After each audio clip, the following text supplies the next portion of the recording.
SEC2. You will hear a radio interview about an expedition across the Atura Mountains. First, you have some time to look at questions 11 to 15.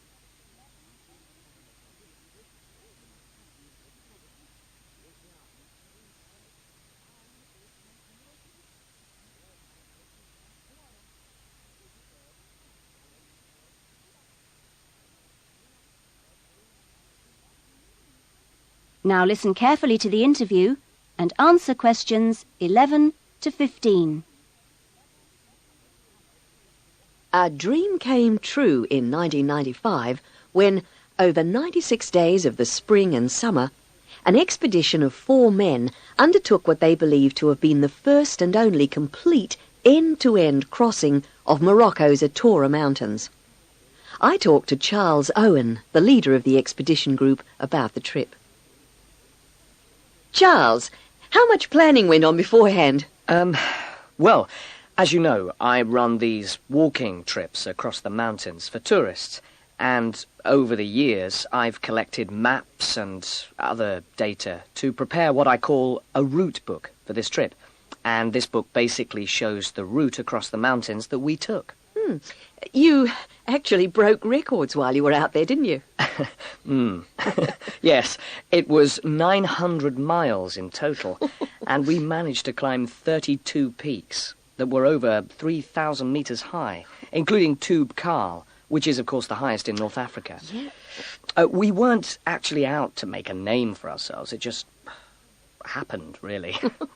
What was the weather like? Oh, it got us right from day one. And we were pretty taken aback, really, to find that it rained on quite a number of days. And so we were forced to start replanning our route almost from the outset. One of the obvious problems is the heavy snow which blocks the mountain passes. Right. So you have to make considerable detours. When we were on the way to Ielts, for example, the snow forced us into a northern bypass, which was new to us. But anyway, either way, we would have been rewarded because, well, we fell upon amazing high meadows, huge gorges and wonderful snow-capped mountains. Oh. The scenery was as fine as any we saw on the trip, and that was how it was every time. Having to take another pass was never a disappointment. You now have some time to look at questions 16 to 20.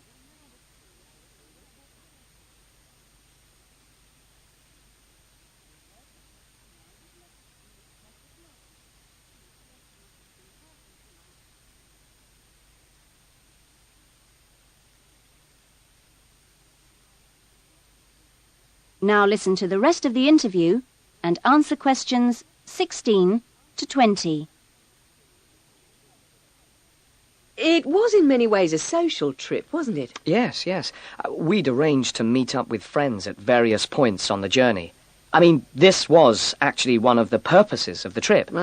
And we managed to keep all these dates. Which, well, it's amazing, really, considering the detours we made. An old friend acted as a sort of transport organizer for everyone, and the Hotel Ali in Marrakesh was a good social base. I'd really recommend it, although I can't remember who runs it. Anyway, groups of friends actually joined us for 3-week stints, and others, and some whom we hadn't met before the trip at all, tagged on for short bursts, people from the area who just came along for the ride. But outside the major visitor areas like Tube Karl, we only met one other group of travellers like ourselves in the whole 96 days. Were there any bad moments? Well, we took 2, I must say, long-suffering donkeys with us to help transport water and tents and things. Yeah. I suppose if we were to do it all again, we'd probably hire donkeys along the way. Oh, right. Taza and Tamri, as we called them, after the last places in the trip, well, they made quite a unique journey between them. And, well, but it was continuously demanding for them. On both the really high summits, they took diversions that were quite out of character, and I can only assume that it must have been due to tiredness. Well, thank you. And Charles has put together a video about this journey, and continues to lead groups to the Atora Mountains. So if you want further information... That is the end of section 2. You will now have half a minute to check your answers.